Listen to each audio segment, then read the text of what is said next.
Salam Sang Raja. Bab 14. Fasilitas penyembuhan.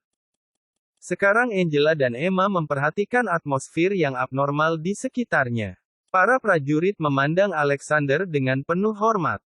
Raja yang sebelumnya menjadi lelucon tertawa untuk semua orang di Chambord sekarang tampak seperti idola super, yang setiap prajurit akan mengorbankan hidup mereka sendiri.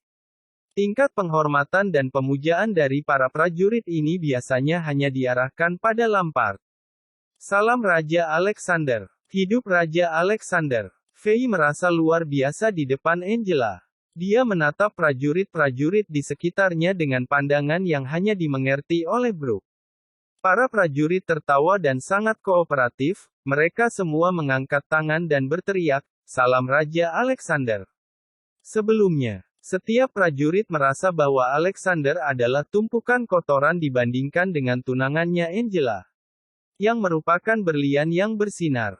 Mereka merasa kasihan pada Angela dan percaya bahwa Alexander tidak cukup baik untuknya. Namun, mereka sekarang merasa bahwa tumpukan sampah Alexander adalah satu-satunya di Chambord yang layak mendapatkan berlian ini. Bagi Angela dan Emma, mereka tidak pernah mengalami suasana seperti itu ketika Alexander hadir. Apa yang terjadi? Kedua gadis pintar itu tidak akan membungkukkan kepalanya. Saat ini, Yang Mulia, Pers hampir tidak bisa ditolong. Brooke, komandan kedua penjaga raja, bergegas menuju Faye. Meskipun dia tahu bahwa Raja Alexander bukan dokter atau bahkan pendeta dari gereja, dia masih memiliki sedikit harapan di Faye karena penampilannya yang luar biasa hari ini. Dia berharap Faye masih menyembunyikan beberapa rahasia di balik lengan bajunya. Ya Tuhan, beri kami satu mukjizat lagi. Hanya satu mukjizat lagi dari Raja Alexander. Pria berambut putih yang telah mempertaruhkan nyawanya untuk menghancurkan dua tangga pengepungan muncul di pikiran Faye. Pria itu adalah pejuang sejati, tidak diragukan lagi. Bukan hanya karena kekuatannya, tetapi juga karena pola pikir dan kemauannya untuk mengorbankan hidupnya demi sesuatu yang ia hargai. Brooke, jaga Angela dan Emma untukku. Aku akan pergi dan memeriksanya. Faye mengetuk tangan Angela dan dengan penuh semangat menyuruhnya untuk berhati-hati. Kemudian, dia memandang Emma dan mengangkat alisnya untuk memamerkan pengaruh barunya pada para prajurit, termasuk para komandan kepadanya. Akhirnya, seorang tentara membawanya ke fasilitas penyembuhan. Faye. Emma tidak bisa menerima godaan Faye. Dia menatap punggung Faye dengan pahit saat dia bergegas pergi.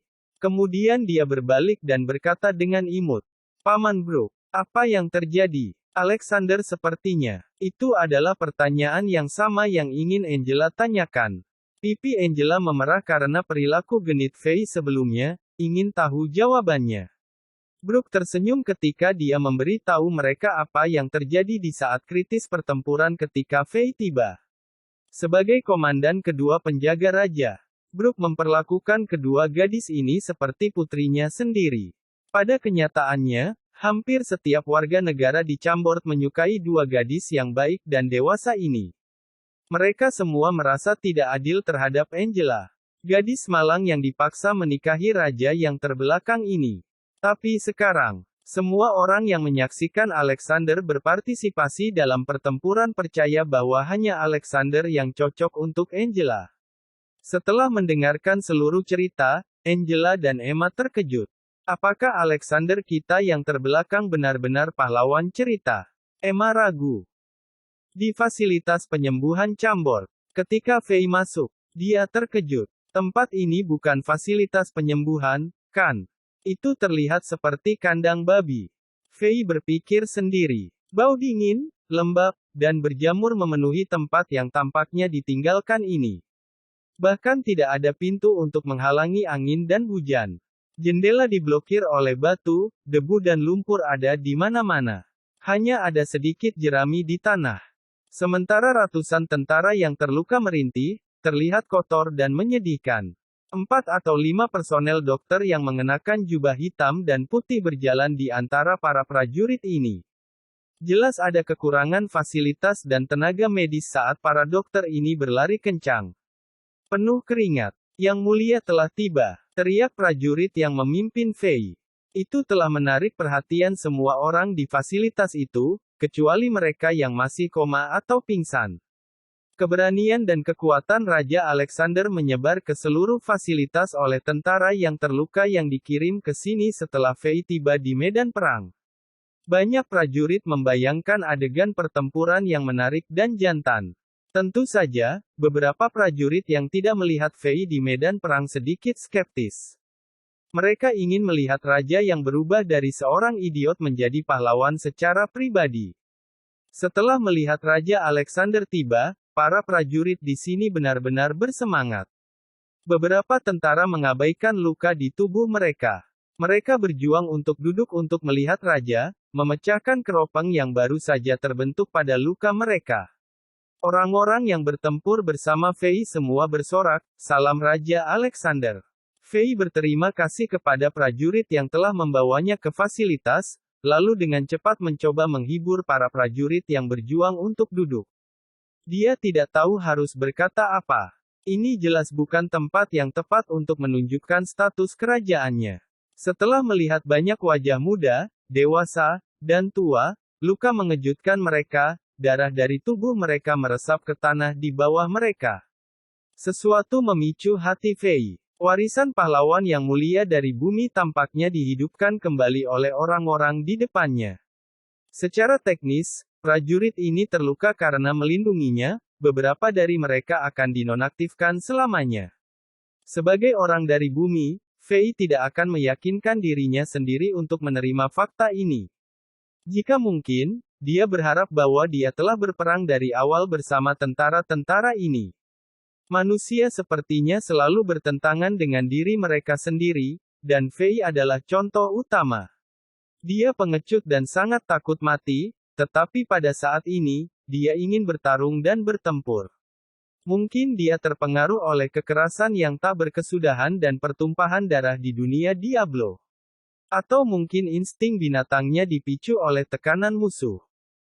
Pejuangku. Kamu telah melindungi Chambord dan kamu layak mendapatkan kemuliaan yang telah kita menangkan hari ini. Meskipun Fei menganggap dirinya pembicara, dia tidak benar-benar tahu harus berkata apa pada saat ini. Ketika dia membungkuk kepada semua prajurit di fasilitas penyembuhan, kalimat itu tiba-tiba keluar. Dunia ini mirip dengan masyarakat feodal Eropa abad pertengahan di bawah kelas dan hierarki yang ketat. Seorang raja yang membungkuk kepada seorang prajurit kelas bawah tidak pernah terdengar, bahkan untuk raja yang terbelakang. Terkadang, emosi manusia itu sederhana.